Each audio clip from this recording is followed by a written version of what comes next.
Welcome to The Explainer.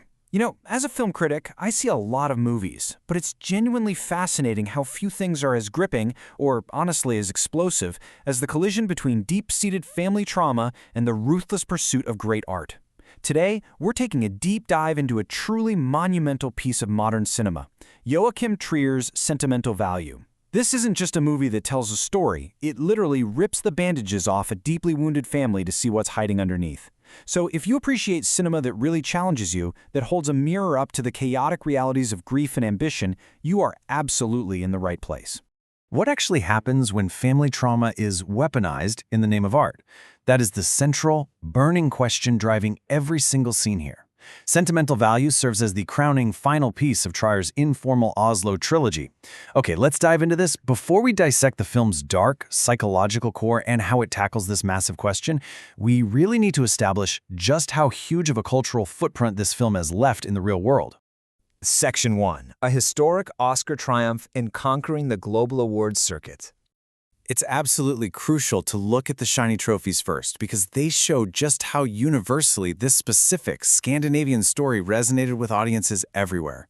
This number, 1, represents a historic milestone. Out of an incredible 9 total nominations, it became the first ever Norwegian film to win Best International Feature Film at the Academy Awards. It literally shattered the glass ceiling for the entire Norwegian film industry. And that Oscar win, that was just the tip of the iceberg. This film absolutely dominated the global awards circuit. At the European Film Awards, it swept the floor, taking home a record-breaking 6 prizes. And the acting honors? Simply phenomenal. Stellan Skarsgård picked up a Golden Globe and an Astor Award for his role as the aging, dysfunctional patriarch, while Renée Reinsve was crowned Best Actress in Europe. The industry didn't just like this film, they completely bowed down to it. Section 2.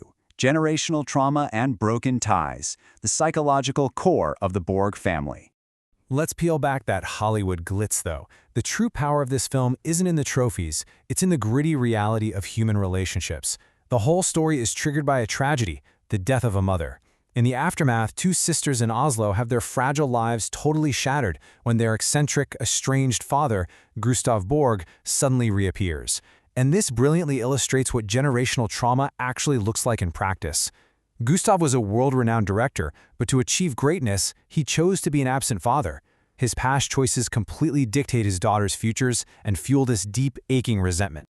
Gustav claims he wants to heal the family wounds, but his method is, frankly, entirely selfish. He wants to make amends by casting his daughter Nora in the lead role of his big comeback film. But Nora, a successful and grieving stage actress, fiercely refuses to be his muse. She won't let her real pain be commodified. So what does Gustav do? He gives the role to Rachel Kemp, an ambitious young Hollywood star. The contrast here between Nora's authentic, lived-in pain and Rachel's artistic ambition is stunning. Elle Fanning's portrayal of Rachel acts as the ultimate explosive catalyst for the family's conflict. She's the outsider holding up a mirror to their dysfunction. To pull off a narratively and emotionally complex story like this, you need absolute titans on screen. This international powerhouse cast expands the universe of the beloved Oslo trilogy so beautifully. Stellan Skarsgård and Renate Reinsve carry so much of the emotional weight, but we also get a fantastic breakthrough from Inga Obsdatter Lilloas as the younger sister, Agnes. Elle Fanning steps perfectly into the crossfire, and of course, Anders Danielsen Lie, an absolute staple of Trier's films, is there in a key role. Section 3. The actors carrying the drama. Masterful interplay. Now, what's really interesting about this slide is how it highlights the director's smartest choice, stepping back and letting the masterful interplay between the actors do the heavy lifting. The film is essentially a psychological war of attrition.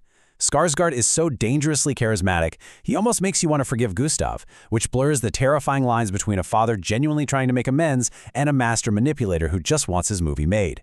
Reinsve, on the other hand, perfectly captures the suffocating frustration of a grieving daughter who realizes she's just raw material to him. The tragedy escalates almost inevitably. First, Gustav returns, offering the lead role as an olive branch. Nora, desperately trying to protect her own peace of mind, fiercely refuses. Then, Gustav immediately pivots and casts Rachel Kemp instead. The result? Decades of buried resentment finally get their violent eruption. Gustav literally weaponizes art against his own family, forcing a brutal confrontation with their most fragile memories. Section 4. The masterful craft, script, sights and sounds. Stepping into the behind-the-scenes craft here, a story this devastating doesn't happen by accident. It's the result of the brilliant writing synergy between director Joachim Trier and his longtime creative partner Eskil Vogt. Their pacing, that razor-sharp dialogue, and their profound empathy for flawed human beings make this the perfect crowning piece of their informal trilogy. But a script is just words on a page until you point a camera at it. So, cinematically speaking, how do you visually represent something as intangible, fragile, and subjective as a memory? How do you actually capture memories on film? Let's move to and see how this builds. To solve that visual puzzle, cinematographer Casper Tuxen made a crucial, deliberate choice. The entire production was shot on real, analog Kodak 35mm film. By shooting analog, Tuxen captured the physical, grainy textures of Oslo itself. The tactile nature of the film stock perfectly mirrors the timeless theme of memory. It makes the past feel present, heavy, and incredibly real. It's a visual style that totally reinforces the film's deepest themes. Then there's the auditory layer. The visual experience is completely grounded by the haunting, emotional musical landscape composed by the highly acclaimed Polish pianist Hania Rani. Her score doesn't just sit passively in the background. It acts almost like a character itself. It literally amplifies the film's themes of deep sorrow and elevates the entire emotional soundscape to something transcendent. Section 5. A timeless cultural imprint. Grief, humor, and legacy. So the crucial point is, when we look at the unique tone of this film, we have to talk about Trier's absolute superpower as a director, his signature ability to balance intense, almost suffocating emotional hurt with sharp, totally unexpected moments of humor. The film delivers a brilliant look at how the past echoes today, but it never forgets that even in our darkest moments of grief, life can still be absurdly comical. Because of that masterful balancing act, the film became an instant classic among cinephiles worldwide. But the ultimate stamp of cinematic immortality came when it was picked up by the prestigious Criterion Collection for a special home video release. This recognition absolutely cements the film's legacy and Joachim Trier's place among contemporary cinema's great humanists. It proves we're looking at a modern classic that will be studied for generations. Does the pursuit of great art actually justify exploiting the people we love? Gustav Borg clearly thought so, and the wreckage he left behind is the masterpiece we've just explored. It's a terrifying question about the true cost of sentimental value, and one this brilliant film refuses to give us an easy answer to. Thank you so much for joining me on this explainer. Keep analyzing, keep watching great cinema, and I'll catch you next time.